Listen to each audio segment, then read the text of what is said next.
राधे राधे जी। मैं बालकृष्ण गुरुस्वामी हूँ। विश्व में गाय का महत्व बताने वाले एक ही एक पहला शास्त्रज्ञ श्री कृष्ण भगवान है। महाराज, मेरा नाम बालकृष्ण है। मैं तेलंगाना राज्य से हूँ।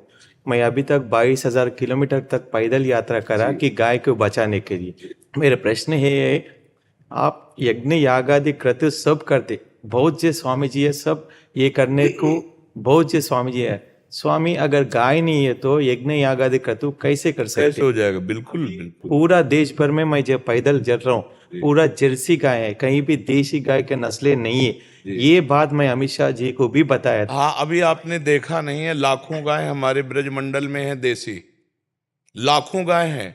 पूज्य रमेश बाबा, कई ऐसे महान संत हैं, पूज्य श्री गुरु शरणानंद जी, लाखों गायों का पालन पोषण हो रहा है। हम आपका बहुत ही वंदन करते हैं कि आप हमारे धर्म के मूल गौ के प्रति इतनी श्रद्धा, इतना पूर्ण समर्पण कर रहे हैं। और ये बात सबको समझनी चाहिए कि हमारा धर्म प्रिय देश है। हमारा जो देश भारत देश है, ये शास्त्रों में बहुत वंदनीय धर्म प्रिय देश है। और धर्म का मूल गाय है हमारे यहाँ, धर्म का मूल गौ माता है। ये साक्षात यहाँ से नहीं, ऊपर के लोकों में भी वशिष्ठ जी के पास जो कामधेनु गाय, उसी से सब भविष्यान्न की पूर्ति होती है। जमदग्नि जी के पास गाय तो जो शास्त्राव अर्जुन ने अपहरण किया तो भगवान परशुराम जी ने 21 बार क्षत्रियों का विनाश किया। मूल उसमें गाय ही कारण थी। तो गाय की रक्षा के लिए भगवान गोविंद प्रकट हुए, शास्त्रों गायों को स्वयं चराया, उनकी सेवा की। तो गौ से तो हमारा जीवन ही है। बहुत सी ऐसी हमारी प्रवृत्तियां बदलती जा रही हैं जो हमारे धर्म के विरुद्ध हैं। कि देखो, हमारे आपके प्रयास छोटे छोटे, जब तक हमको सरकार का पूरा सपोर्ट नहीं मिलेगा तब तक आप पैदल चलो, आप पैदल चलो, आप पैदल चलो, आप प्रयास करो, तो उसका प्रयास उतना नहीं पड़ेगा जितना सरकार से पड़ेगा। हम ऐसे जो बद स्थान हैं जिसमें गायों को रोज काटा जाता है, आप जानते हैं, नहीं जानते हैं, तो उन पर अगर सरकार रोक करे तो हमारी गौ रक्षा हो जाए ना। हमारी सभा, समाज, गांव, नगर इस बात पर उत्साहित हो, अगर एक एक रुपया जोड़े तो 100 गौओं की रक्षा के लिए हमें गौशाला खोले, 100 गौओं की दूसरी खोले, इस तरह से बनेगा। और जो जो दूध नहीं देती या बैल है, सांड है, उनको ऐसे खुला छोड़ा जाता है, तो ऐसे से हमारी गौ सेवा कैसे पुष्ट होगी?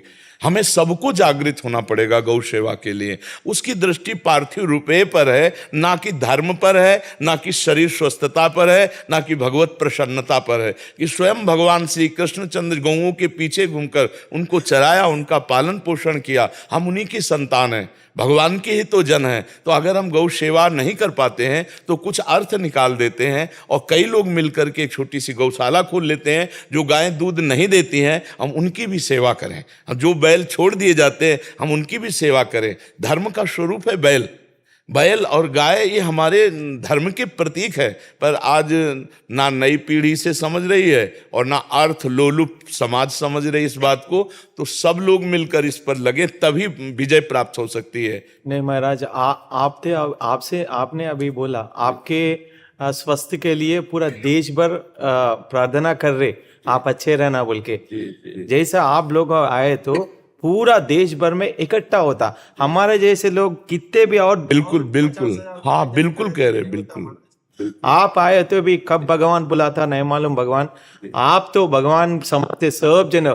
आज तो मैं पहली बार देखा, मैं चिन्नजीयर स्वामी के आश्रम में, सभी आश्रम में फिरा, आज सुबह में पहली बार 1:30 बजे से आपका इंतजार में थे।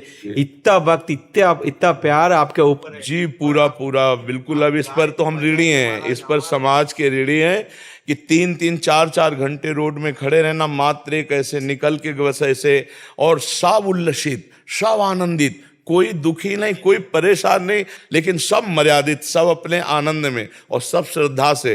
ये हमारा धर्म प्रधान देश है ना, ऋषि मुनियों का।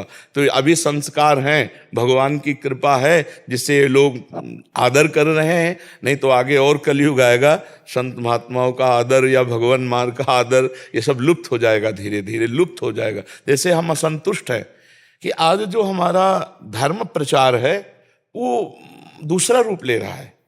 आज जो हमारे शास्त्रों की व्याख्या है वो दूसरे रूप में की जा रही, केवल अर्थ प्रधान वासनाओं के पोषण के लिए। धर्म और भगवान वो अंदर की बात वासना, जो बाहर बात वैराग्य की कर रहे हैं, वो अंदर वासना का खेल खेल रहे, तो क्या वैराग्य का लक्षण चले।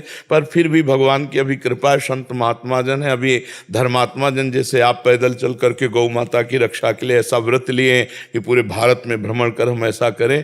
तो हम भी यही प्रार्थना समस्त भारतवासियों से, समस्त देशवासियों के चरणों में झुक के करते हैं कि धर्म स्वरूपा गाय की रक्षा की जाए।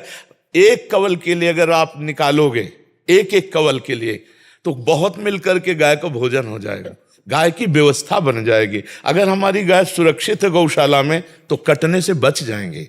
तो ये वही गाय हैं जैसे सड़कों में बैठी हैं, इधर उधर घूम रही हैं, तो उनको लोग ले जा रहे हैं। तो हम लोग 4 लोग अगर धन है तो ऐसी व्यवस्था करें, कोई गौशाला खोल लें और उनको चारा। हमारी व्यवस्था नहीं बन पा रही है तो महीने में अगर हम 100 रुपया गाय के लिए निकालें हर भारतवासी, तो हमारी गाय सुरक्षित हो जाएगी और इसमें किसी को कष्ट नहीं मिलेगा। धर्म की रक्षा होगी तो आपको अपने आप सुख मिलेगा, शांति मिलेगी। अरे जब भगवान गौ सेवा के, भगवान को कुछ भी अगर यशोदा मैया को शंका हो जाती ना कि लाला को कुछ अनिष्ट ना हो जाए, तो गौ की पूंछ घुमाना है नहीं, अब बताओ भगवान जो सर्व रक्षक है उनकी रक्षा गौ पूंछ से हो रही है। गौ की गोबर लगा के भगवान के अंगों में और उनका नाम से उनकी रक्षा कर रहे हैं। तो ये हमारे सनातन धर्म की बहुत बड़ी मर्यादा है, गौ और बैल आदि की धर्म की रक्षा करना।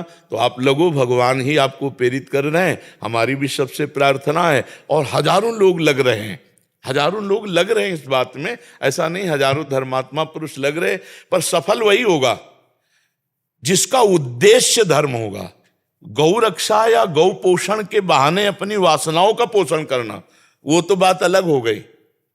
डोनेशन लेकर के अपने में प्रयोग करना, छाप गई गांव की और अन्य लगा लेना, वो अलग। जिसका उद्देश्य गौ सेवा है उसके साथ भगवान है, और जिसके साथ भगवान वहां विजय पक्की है, उसकी बात जरूर पक्की होगी, उसकी जरूर बात पूरी होगी। जो इच्छा करी हो मन माही, हरि प्रसाद कछु दुर्लभ नाही। आप बिल्कुल धर्म पूर्वक